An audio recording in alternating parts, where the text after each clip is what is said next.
avant succès ñoo ko yar avant théâtre ndax ñu dëkkandoog moom ci Grand Médine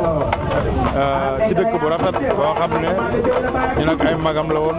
ba tey yàlla dogal mu màgg nekk ci li mu nekk doon ku baax di ko oyof di ko dal di ko teey di ñaan yàlla guddal fanam wéral cëram sëy bi suñu borom barkel ko mu am ci it njaboot gu barkel ndax àdduna noonu la boo nekkee ci gox da ngay fexe séq ñëpp jàmm da ngay fexe rafetandoog ñëpp boo ko defee rek boo xewlee ñëpp teew ndax boo xoolee tey bis bi nit ñi ñëwee day xam ne jikkoom ak doxinam ak waxinam wane na ne nit ñi wuusi nañu ko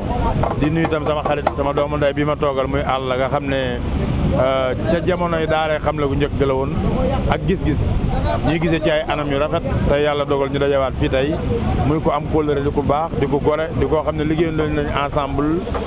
ci ay façon yu bare bari yàqu ci dara man it yàqu ma ci dara moo tax bu ñu gisee day gën a rafet day gën a yaatu te àdduna noonu la kon yàlla def jàmm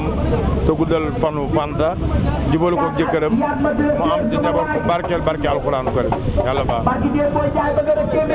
waaw fi lépp alhamdulilah waaw xanaa baax rek te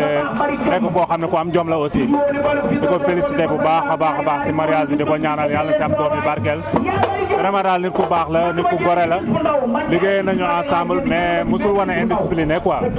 si yar lañ ko xam ak fonk liggéeyam daal en tout cas maa ngi koy félicité bu baax a baax.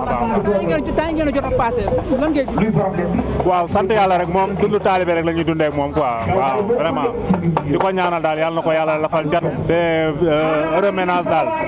yàlla yàggal ko si sëy bi nga wax moom daal nit ku am jom la daal macha allah.